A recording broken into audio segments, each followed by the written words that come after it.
가정 내에 아이들의 양육비가 지급되지 않고 있은 지가 굉장히 오래됐었어요. 그러니까는 외부에서 다른 분들은 알고 계시지 못하지만 이 한부모 가정 안에서는 상당히 어려운 문제로 계속 고통 속에 있었거든요. 그런데 도저히 해결이 안 되고 지급이 자발적으로 이렇게 이 지급이 안 되고 있으니까 국가기관을 통해서 지원을 받고 도움을 받으려고 했었던 분들조차 이게 아무리 진행을 해도 양육비가 지급되지 않는 거예요. 그래서 이거 어떻게 하면 좋지 하고 다들 고민을 하고 있을 때 한번 모이게 되는 계기가 있었어요. 그 모임을 첫 번째로 갖고 난 이후부터 이거는 개인의 문제로는 해결될 수 있는 문제가 아니다. 다 같이 모여서 이 문제를 그러니까는 사회에 알리고 해결할 수 있는 방안을 찾자. 그렇게 돼서 모임을 첫 번째 한번 가지는 것이 계기가 됐고요.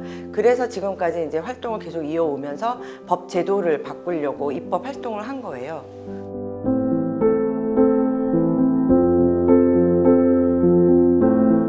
그 계기는 그 양육비를 지급받지 못하고 있다라는 사실을 알고 계셨던 그 자원봉사자 구본장 선생님이 배드파더스라는 신상공개 사이트를 개설해서 그 개설했다는 사실이 알려지니까 이제 그 양육비 피해를 받고 있던 가정에서 이거 모이자라는 게 된 거죠. 그래서 전국에 있는 분들하고 연결이 돼서 저희가 지금 현재 저희 단체 운영진들이 카페, 네이버 카페를 개설하고부터는 처음에 만들 때는 소수 한 10명도 안 되는 숫자였어요. 근데 한 달 만에 그 수가 더 많이 나고 결국 2018년 9월에 저희가 네이버 카페를 개설하면서 사람들을 이제 가입을 받기 시작했는데 2019년 4월에는 이미 한 3,000명 정도로 이게 그냥 확 이렇게 가입이 늘었고요. 그 이후부터는 더 많이 이제 가입을 하셔서 지금 현재는 1,400명이 좀 넘어요. 카페에 가입되어 있는 수는 그렇지만 사실 저희가 하는 활동이 우리나라 이제 전국에 계신 이 어려운 문제를 같이 겪고 있는 분들에게 다 이제 영향이 가는 활동을 하고 있어서 그 회원 수만이 아니라 다른 분들도 함께 하고 있다라는 생각으로 이제 달리고 있죠.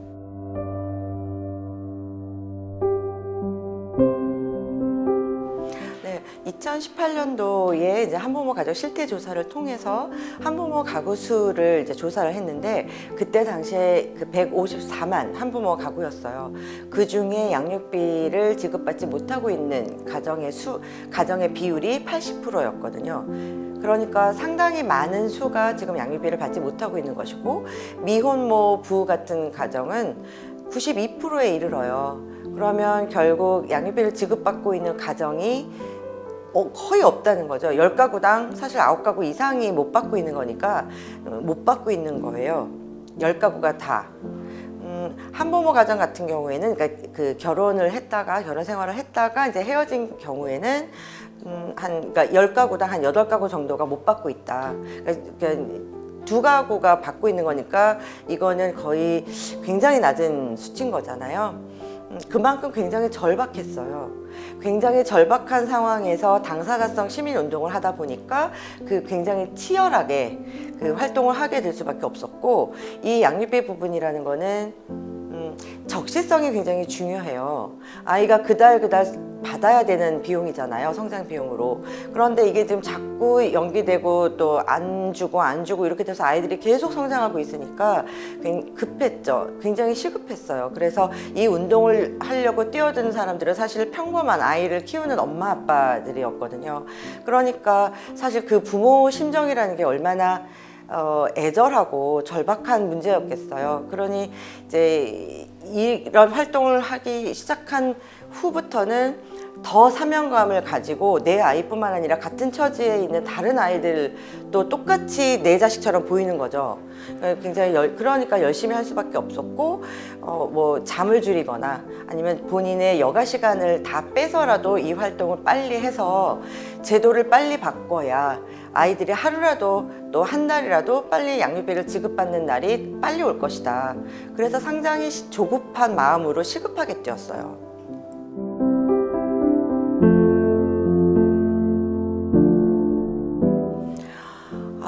저희가 굉장히 눈물을 많이 흘렸던 사례가 있는데요. 이제 우리나라의 양육비 이행법이 도입되기 직전의 일이에요. 말기암을 겪은 환자분 회원분이 계셨어요. 그러니까 본인은 말기암 환자인데 아들 둘을 키우고 있었거든요. 초등학생인. 근데 본인이 세상을 떠나고 나면 결국 이 아이들은 친정 어머니가 돌봐줄 수밖에 없을 건데, 그 친정 어머니도 어려운 삶을 살고 계셨기 때문에 본인이 세상을 떠나기 전에 우리 아이에게 양육비를 받을 수 있도록 해놓고 갔으면 좋겠다는 마지막 준비의 마음을 가지고 저희 단체에 연락을 주셨어요.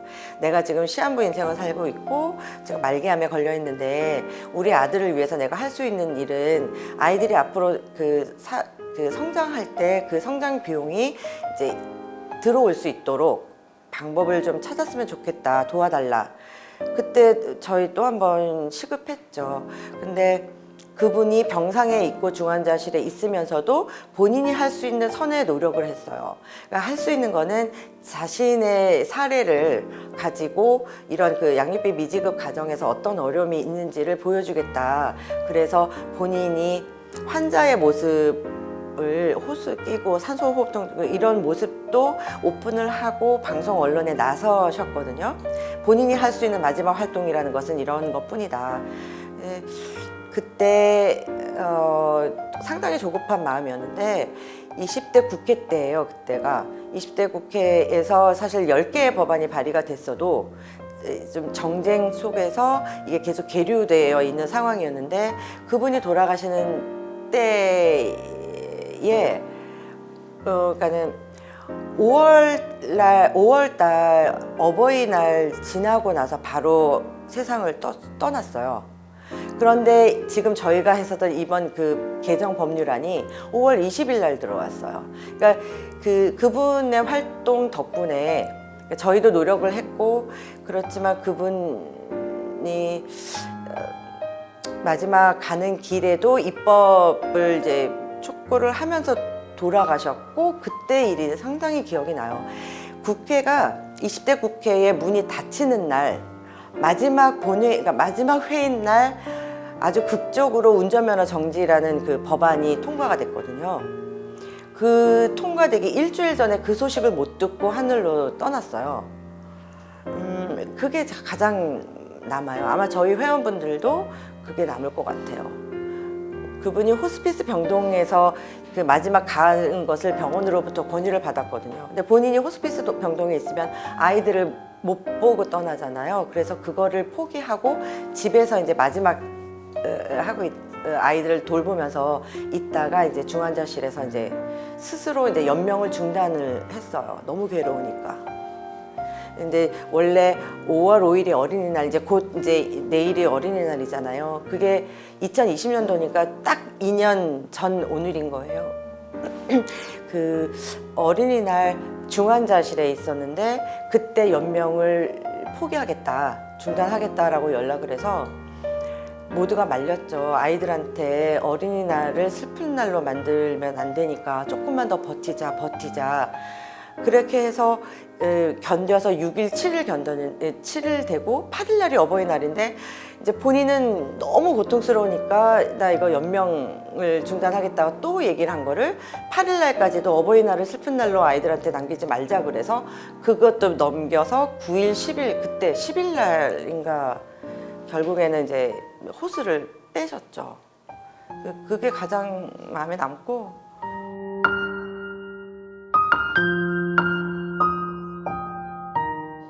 아니에요. 법은 그냥 지키는 걸로만 생각하고 사는 그냥 그 소시민이었어요.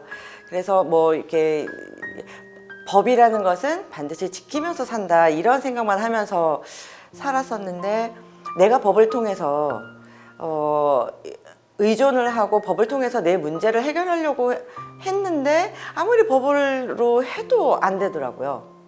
그래서 이게 문제가 무엇인가 라고 이제 생각을 하면서 이 활동을 시작하면서부터 법의 문제점, 우리가 가진 이 우리나라의 양육비 제도의 문제점이 도대체 무엇이길래 이게 이렇게 안 되는 것인가, 그거를 열심히 이제 공부도 하고 또 저희가 운영진으로 있으면서 많이 알고 있어야 안내를 할 수 있으니까 하루도 쉬지 않고 공부하고 또 많은 분들하고 논의를 하고 또 정책 토론이라든지 뭐 심포지엄이라든지 그래서 많이 듣고 배우고 그리고 실제로 또 경험을 하면서 있었던 문제점들을 이제 겪으니까 그게 이제 연결이 돼서 공부한 것 같아요.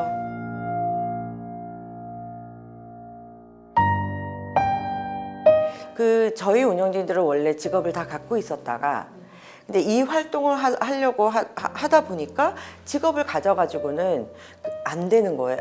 이 활동을 못 하는 거예요. 근데 이게 그만큼 절박한 문제였기 때문에 중도에 자기가 가지고 있었던 직업을 포기하고 뛰어들었었어요. 근데 이제 그렇게 또 하다 보니까 생계가 어려워지잖아요. 그러니까 너무나 그런 데에 대한 고민과 갈등이, 내적인 갈등이 상당히 많았어요. 아이를 키워야 하는 운영진들은. 그러니까 고민들을 하다가 할 수 없다. 이제 직장을 다시 취업을 해서 일단 생업도 이제 중요시해서 해야 된다. 아이를 키워야 되니까 양육비도 못 받는데 지금 그렇게 되면 안 되잖아요. 그래서 다시 취업들을 했어요. 그래서 이제 퇴근하고 나서 새벽까지 일을 하고 자고 또 출근하고 그렇게 해서 좀 강행군을 하고 있죠. 그리고 이제 저 같은 경우는 제가 이제 혼자 지금 말하자면 상근 직원처럼 상근 봉사 활동을 하고 있어요. 그러니까 이제 그래서 생계 활동까지 병행을 하다 보면 이 일을 주도적으로 가서 전면에 나서서 앞으로 빨리빨리 나갈 사람이 없는 거예요. 그러니까 저도 이제 내적인 갈등이나 이런 거는 많이 있어도 지금 여기서 중도에 포기하면 이게 그 목적을 다 이룰 수가 없으니까 지금은 그냥 좀 속이 타도 이 일에 이제 매진을 하고 있죠.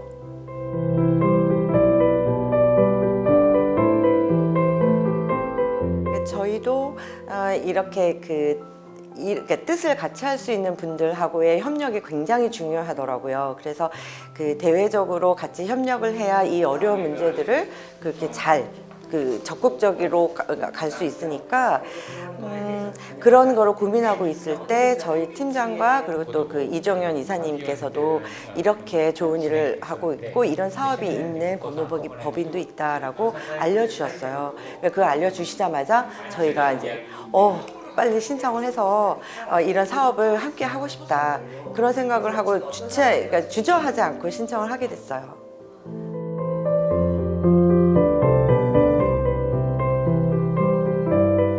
네, 굉장히 도움이 될 거라고 보고 있고요.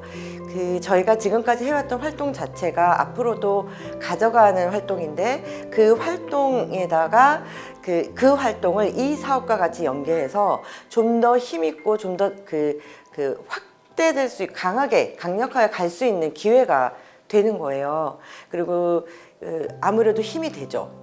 네, 디라이트 사업 같은 데에 저희가 같이 가는 거는 뭐 두말할 필요가 없이 힘이 될 그런 사업 프로그램이라고 생각하고 있어요.